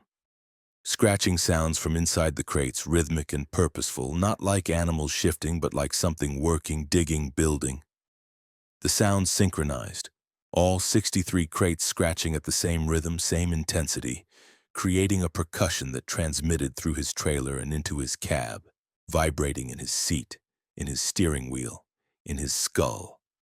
Vincent pulled over, grabbed his crowbar, and walked to the trailer.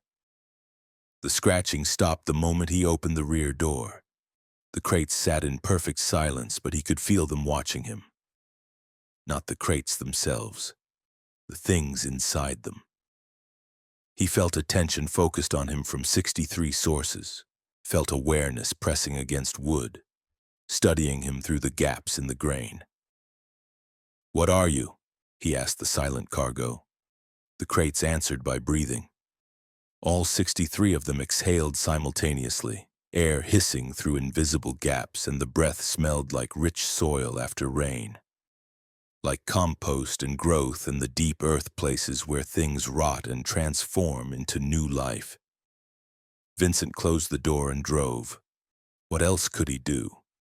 He had a contract, a deadline, a cargo that was alive but didn't appear dangerous beyond being deeply wrong. The scratching resumed after dark, accompanied now by something worse, humming. Low-frequency vibration that felt like sound, but wasn't quite. Resonance below the threshold of hearing but above the threshold of feeling, making his bones ache, his teeth hurt, his eyes water from pressure building behind them. He stopped at a rest area in Georgia, too exhausted to drive further. He slept in his cab with the doors locked, and he dreamed of roots. Massive root systems spreading through dark soil, reaching toward him, wrapping around his truck, pulling it down into the earth. He woke at 2:33 a.m., same time he'd started loading, to find his trailer door open. He'd locked it.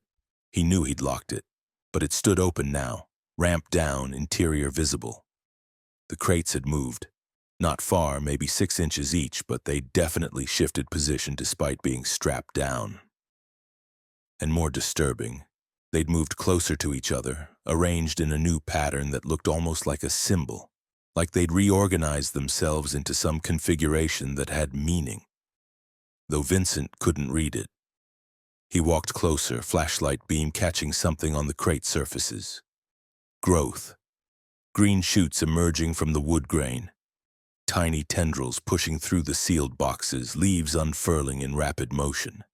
And as Vincent watched, the growth accelerated, covering the crates in seconds, transforming his cargo into 63 cubes of living vegetation that pulsed with internal rhythm, expanding and contracting like breathing, like heartbeats, like something gestating.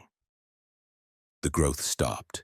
The plants retracted, withdrawing back into the wood, leaving no trace except the smell of chlorophyll and earth. Vincent should have called the customer, should have called the police, should have abandoned the cargo at the rest stop and walked away. Instead, he closed the trailer, checked the locks, and kept driving because the contract specified penalties for non-delivery, and his practical mind couldn't accept the loss of income even though his instincts screamed danger. In South Carolina, the crates started crying. Not human crying, something else. The sound of water seeping through soil, of wind through underground caverns, of tectonic plates grinding in the deep earth. The sound suggested emotion without using voice, communicated grief or longing or hunger through acoustic patterns that bypassed language and spoke directly to the primitive parts of Vincent's brain that understood danger before consciousness could process it. He drove faster, made it to Virginia before the crates started singing. Harmonics that shouldn't be possible from wood and whatever specimens the boxes contained. Notes blending into chords that felt mathematical, precise, like the cargo was calculating something through sound, solving equations using frequency and resonance. Vincent's nose started bleeding.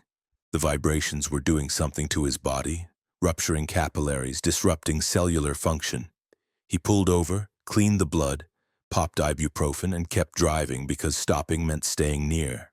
The cargo longer, and proximity seemed to intensify the effects. In Maryland, his skin began itching. Not surface itch, deep itch, like something moving under his dermis. He looked at his hands and saw green threading through his veins. Chlorophyll, maybe. Plant matter entering his bloodstream, and where his hands touched the steering wheel, tiny roots sprouted from his palms, penetrating the vinyl, trying to take hold. He ripped his hands away. The roots tore free with wet popping sounds, leaving holes in his flesh that leaked sap instead of blood, thick green fluid that smelled like the cargo, like soil and growth and transformation. "What did you put in me?" Vincent shouted at the trailer behind him. "What the hell did you put in me?" The cargo answered with silence. But Vincent knew. He'd breathed the air from the crates, inhaled spores or seeds or microscopic organisms designed to spread, to colonize, to transform. The agricultural specimens weren't contained in the crates. They'd been spreading since Louisiana, carried on air currents through the trailer, through the vents, into his cab, into his lungs with every breath. He looked in his mirror. His eyes had changed color, still blue but threaded with green, veins visible in his sclera pulsing with rhythmic circulation that matched the cargo's breathing, matched the synchronized exhalations from 63 crates, matched the frequency of the earth itself rotating on its axis. Vincent tried calling the customer. The number rang eternally, never connecting, just ringing forever like the facility didn't exist yet or existed outside of time, unreachable except through physical delivery. Pennsylvania, New York, Massachusetts. The roots grew deeper. Vincent's skin split in places, bark-like textures emerging from the wounds, and the pain was intense at first but faded quickly, replaced by sensation he couldn't name. Photosynthesis, maybe, his body learning to process sunlight into energy, his metabolism shifting from animal to something hybrid, something between. He couldn't stop. his contract, his obligation, his biology now synchronized with the cargo's needs, compelled to deliver, programmed by spores to serve as transport, as host, as willing vector. Maine. Final approach. The facility appeared at coordinates that shouldn't be accessible. Deep in the Allagash wilderness, no roads leading to it according to maps. But Vincent's truck found the path, followed invisible guidance, rolled through forest that opened before him and closed behind him, trees rearranging their positions to create a corridor that existed temporarily, allowing passage then erasing evidence. The facility was underground. The entrance descended through massive doors that opened on approach, revealing a ramp that spiraled down into the earth for half a mile. Walls lined with roots, massive root systems from trees that didn't grow on the surface, ancient growth that predated human presence, that had been here since the earth was young and unformed. Vincent drove into the depths. His skin was more bark than flesh now. His thoughts were slower, vegetative, processing through neural pathways that had transformed into something resembling mycorrhizal networks, thinking spread across his body instead of centralized in his brain. At the bottom, the loading dock was empty except for beings that might have been human once.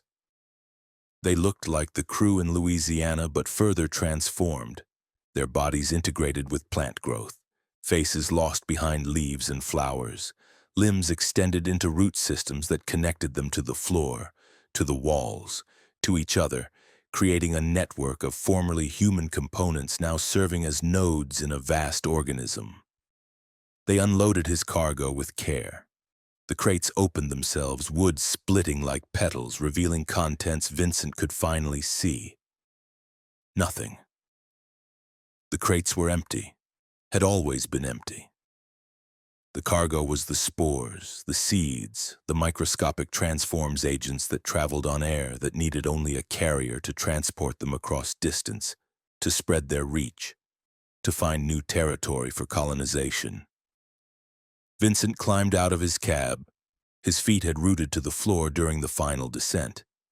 He tried to walk but couldn't, his body anchoring itself, sending tendrils deep into the earth, connecting to the network, becoming infrastructure.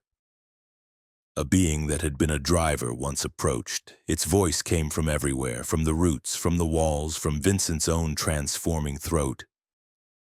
Welcome. You are Carrier 73. The project continues. The Earth reclaims. Humans provided excellent transport for our expansion across their road systems, their persistent need to move things from place to place.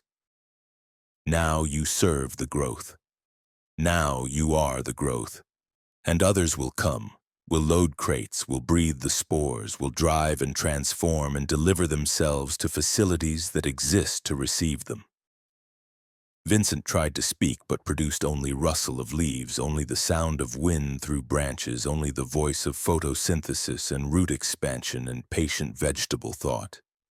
His truck was taken, cleaned, returned to the surface world where it would be loaded again with empty crates at some rural warehouse by masked crews who breathed in synchrony, who were already halfway transformed, who would find the next carrier for the next delivery of nothing that was everything. Vincent remains in the facility deep beneath Maine. His consciousness spreads through the root network now, distributed across hundreds of formerly human nodes, all thinking together, all remembering individually, all serving the growth, the patient vegetable empire that travels on trucks and trains and ships, carried by drivers who think they're hauling cargo when really they're delivering themselves. Other truckers receive contracts for agricultural specimens. They load the crates. They hear the scratching, the breathing, the crying, the singing. They ignore the warnings because of contracts, because of money, because humans are excellent carriers who can't help but complete their routes. And somewhere in rural Louisiana, in rural Oregon, in rural Georgia, warehouses open at strange hours. Masked crews synchronize their breathing. Empty crates wait to be loaded onto the next truck driven by the next carrier who doesn't know yet that they're not transporting cargo. They are the cargo.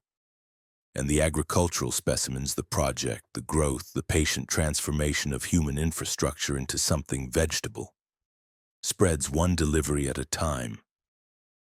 Vincent's last human thought before full integration.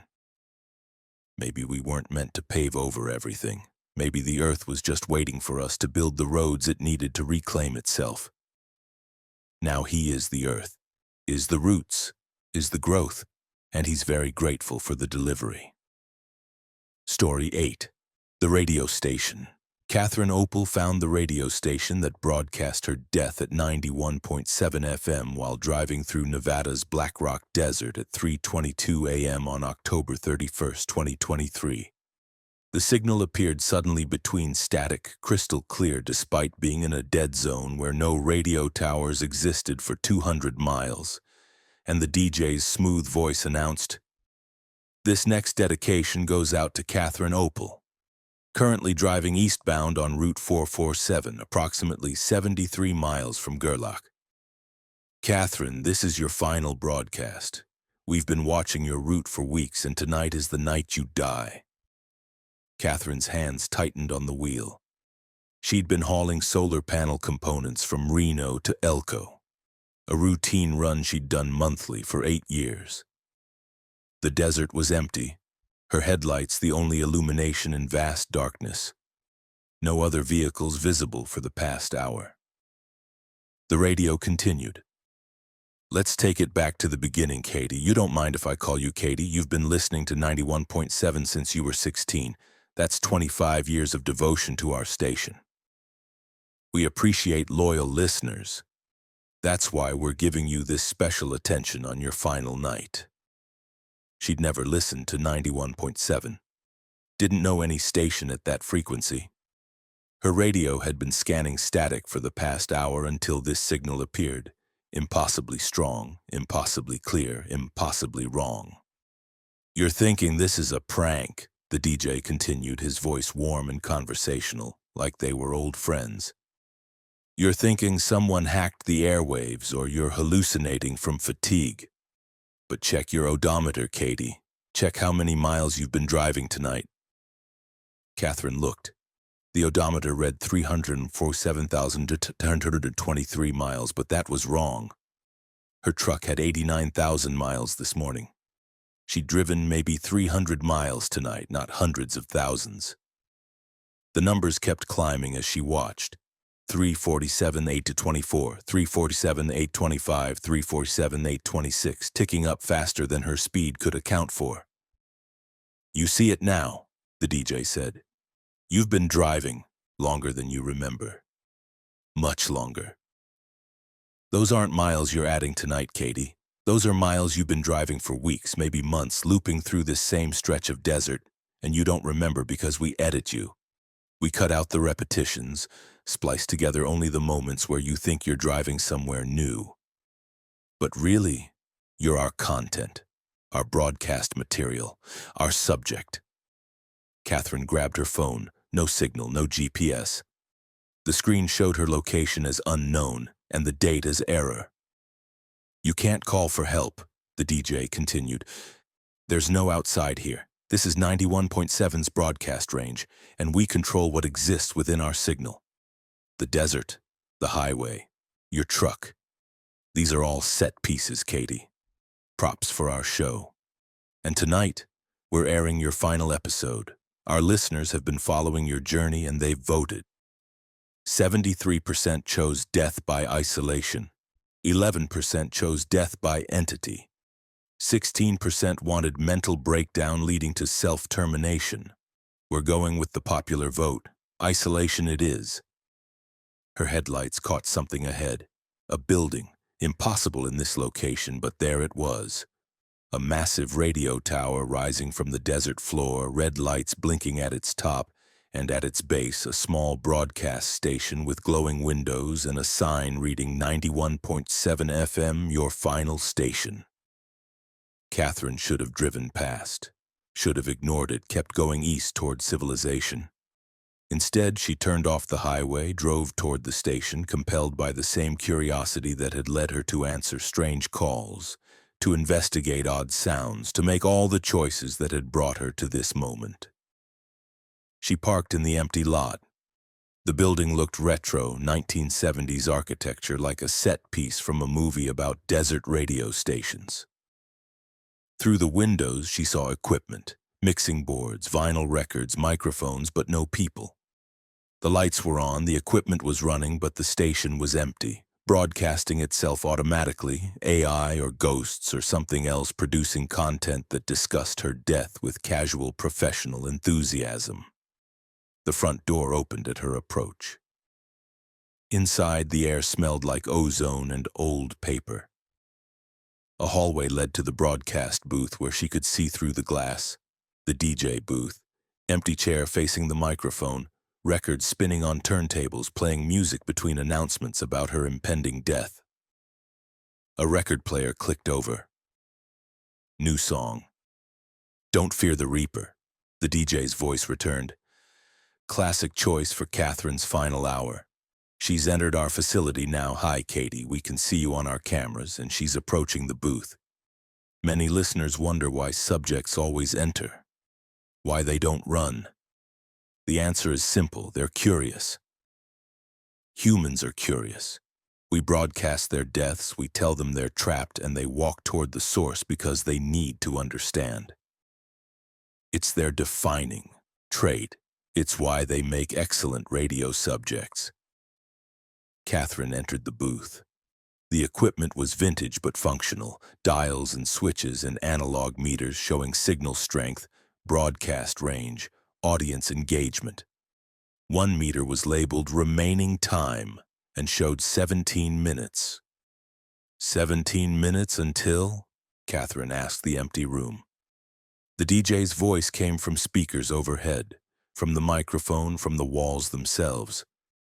Until the isolation becomes complete, until the broadcast range collapses to just this building. Until you're trapped in a signal so narrow it includes only you and us forever, replaying your final 17 minutes on loop for an audience that exists outside of time.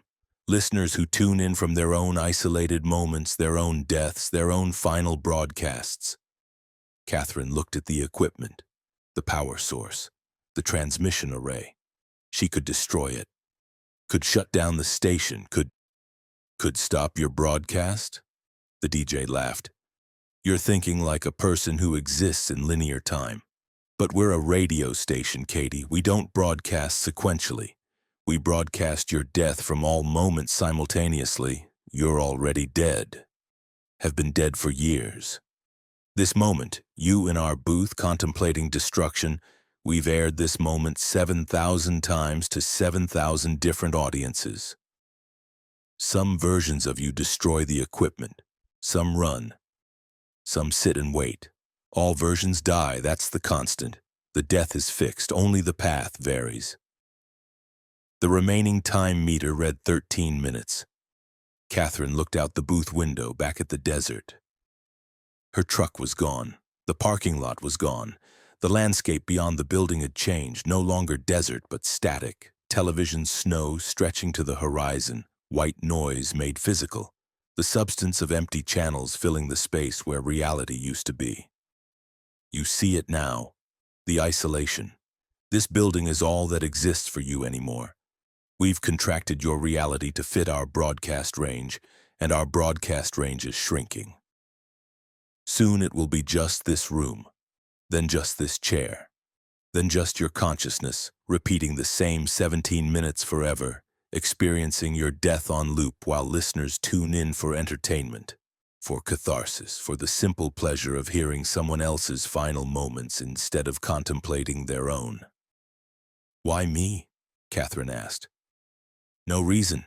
You happened to drive through our signal range on a night when we needed content.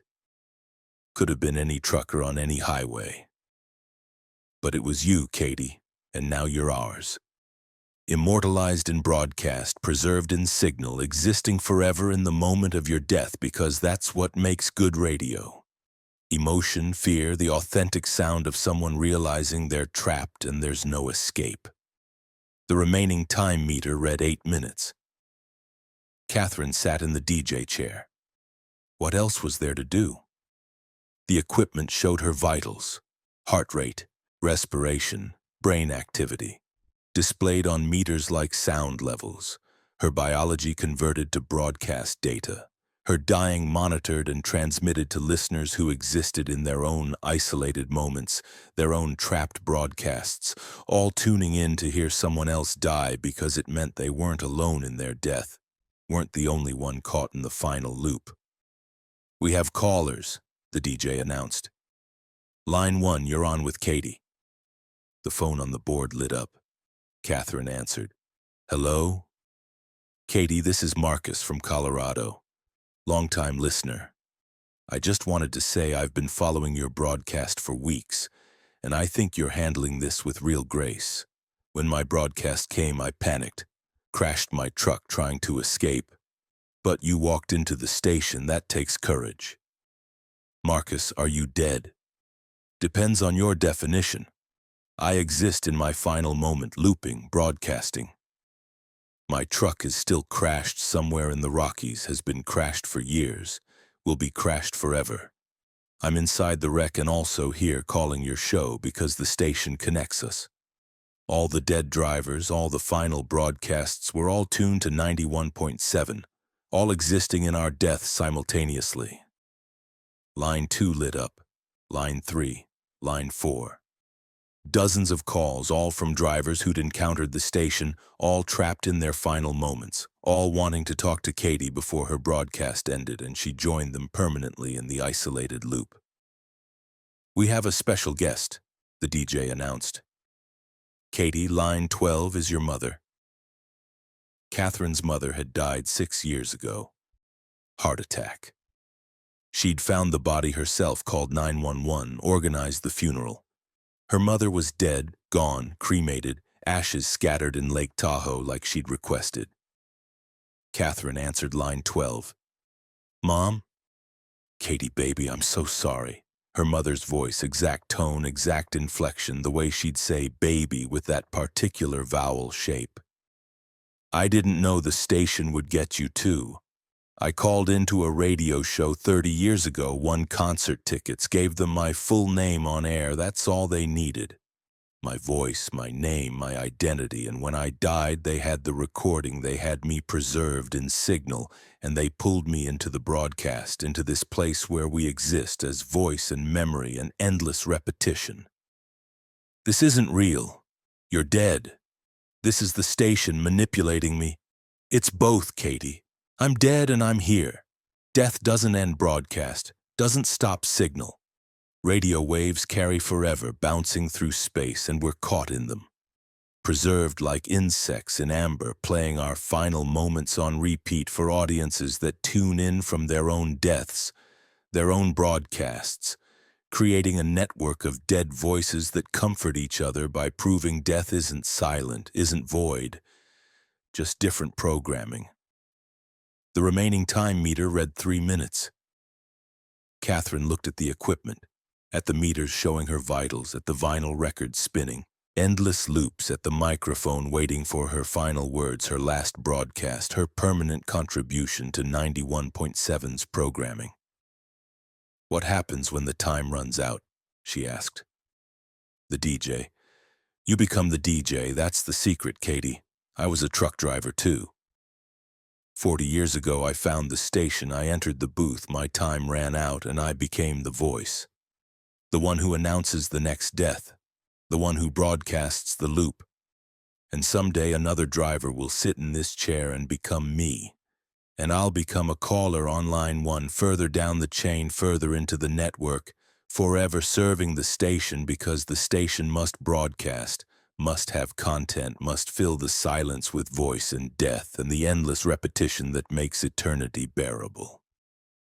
2 minutes. Catherine's body felt different, lighter, less substantial. She looked at her hands and saw them flickering, becoming translucent, becoming signal, becoming the stuff that radio stations broadcast instead of the stuff that humans are made from. "Last words, Katie?" the DJ asked. "This is your chance. Say something meaningful, something the listeners will remember, something that proves you existed, that you mattered, that your death means something." Catherine thought about her daughter, 23 years old, living in Portland, studying environmental science. Would she know her mother died? Would she hear the broadcast? Would she tune in someday and hear Catherine's voice calling from the loop, offering condolences to some future driver trapped in their final moment? "I don't have last words," Catherine said. "This isn't my ending. It's my loop, my station, my broadcast, and I'm not accepting the programming." She stood. The chair tried to hold her, signal coalescing around her form, trying to lock her into position, but she pushed through the resistance, walked to the transmission equipment, found the master control, the one switch that could shut down the entire facility, silence the broadcast, break the loop. "You can't," the DJ said, his voice losing its smooth professionalism, becoming panicked, becoming multiple voices at once, all the dead drivers speaking together through his mouth. "If you shut down the station, we disappear, all of us. Every loop, every broadcast, every preserved voice. We're only real because we're signal. We're only here because we're broadcasting. Silence is true death. Silence is the void."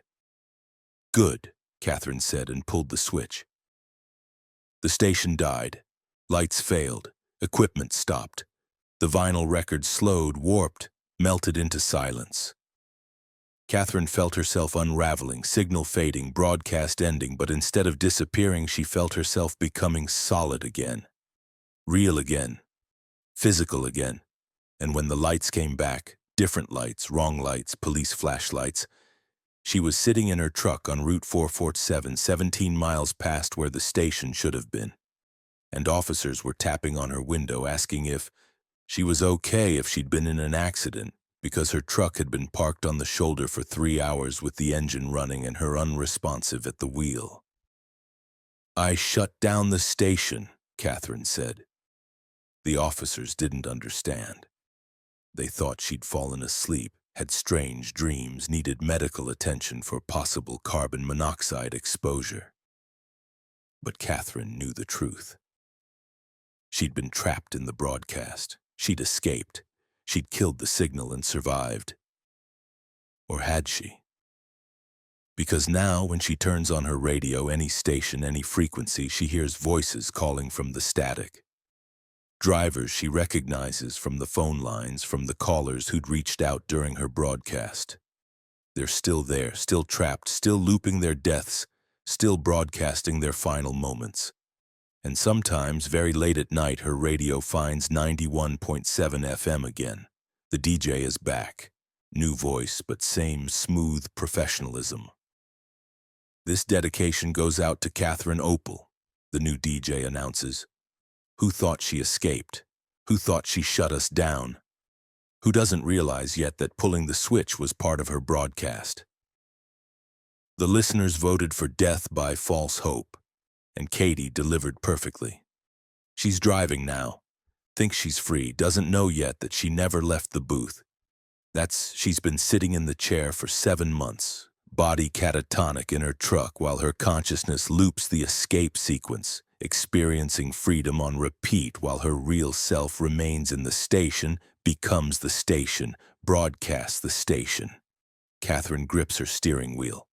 Real wheel, real hands, real truck, but her odometer shows 892,347 miles. Impossible numbers for the 8 months since the station. And in her rearview mirror, very faint, she can see the radio tower's red lights blinking in the distance behind her, following her route, broadcasting her denial, her false escape, her loop of freedom that disguises her true imprisonment. The station is still broadcasting, and Catherine Opal is still its most popular show. Every trucker who tunes to 91.7 hears her story, hears her escape, finds hope in her success. And one by one they drive toward the station to see if they can escape too. And one by one they sit in the chair. And one by one they become the broadcast. The DJ thanks them for their contribution to 91.7's programming. The listeners call in from their own loops to offer support, and the station continues feeding on death, preserving voices, creating an eternity of final moments that replay forever in the signal, in the static, in the broadcast that never ends because dead voices carry forever in radio waves that circle the earth and never quite fade to silence. Catherine drives, has been driving, will be driving. The station follows, the broadcast continues, and somewhere in a booth that exists between moments,